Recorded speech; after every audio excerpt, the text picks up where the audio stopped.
పుష్పగిరి అనే చందమామ కథ చెప్పుకుందాం.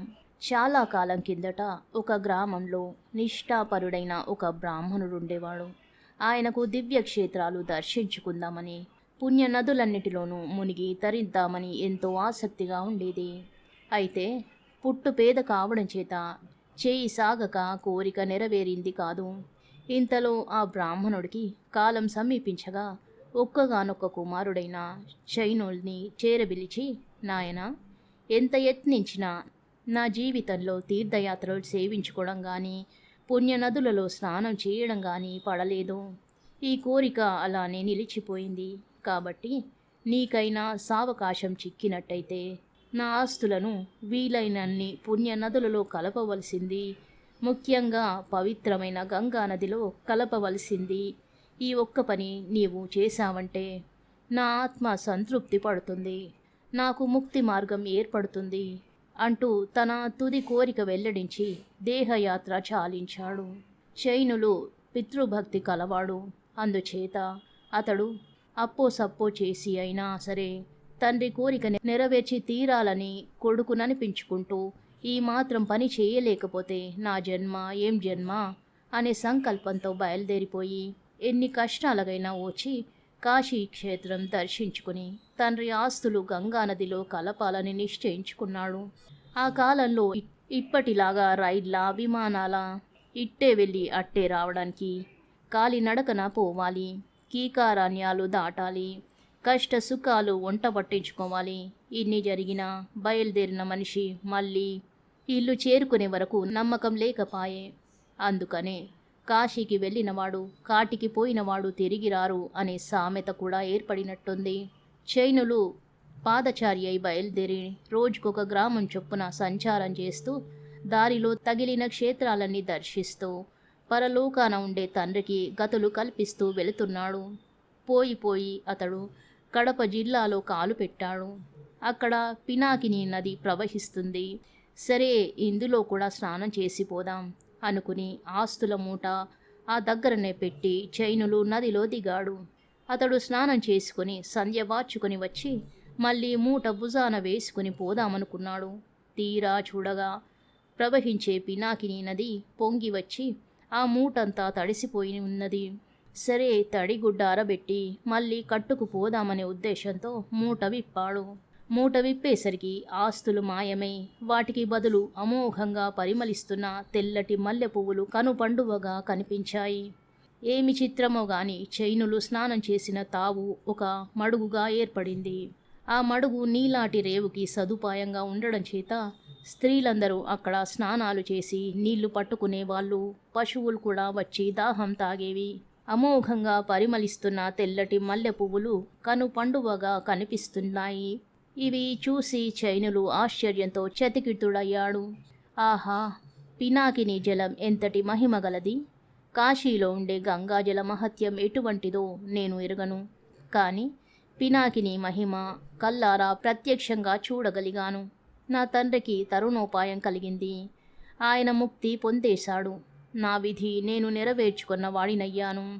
ఇక నేను కాశీకి పోనక్కర్లేదు, ఇక్కడనే ధన్యుడినయ్యాను అంటూ అపరిమిత ఆనందభరితుడై తండ్రిని స్మరిస్తూ ఆ పువ్వులను పినాకిని ప్రవాహంలో కలిపివేసి ఇంటి ముఖం పట్టాడు. ఏం చిత్రమో గాని చైనులు స్నానం చేసిన తావు ఒక మడుగుగా ఏర్పడింది.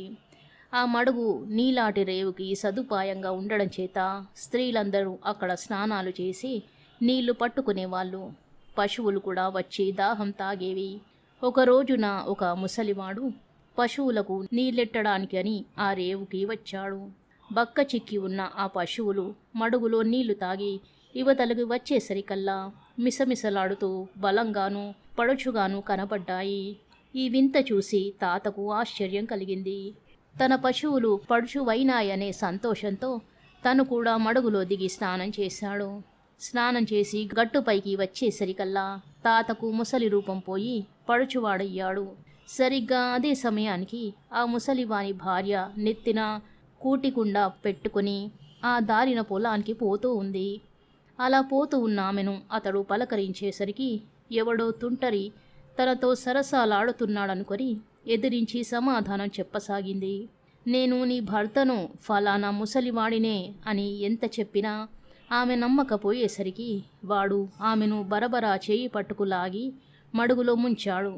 ఏముంది, పైకి వచ్చేసరికల్లా ఆమె రూపవతి యవ్వనవతి అయి కూర్చుంది.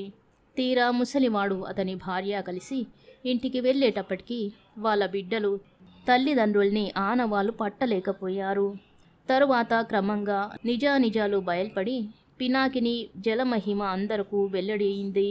అప్పటినుంచి ఆ మడుగులో స్నానం చేసి ప్రజలు అమరత్వం పొందడం ప్రారంభమైంది. కొద్ది కాలానికల్లా ఈ వర్తమానం త్రిలోక సంచారి అయినటువంటి నారద మహర్షి చెవులబడింది. ఎవరికైనా మేలు జరుగుతూ ఉంటే ఓర్వలేని నారదుడు ఇంతమంది ప్రజలు అమరత్వం పొందుతూ ఉంటే చూసి సహించగలడా? కనుక ఈ మడుగుకి ఏ విధంగా కట్టడి చేయడమా అని ఆలోచించి తిన్నగా బ్రహ్మదేవుని వద్దకు వెళ్ళి సంగతి సందర్భాలు చెప్పాడు.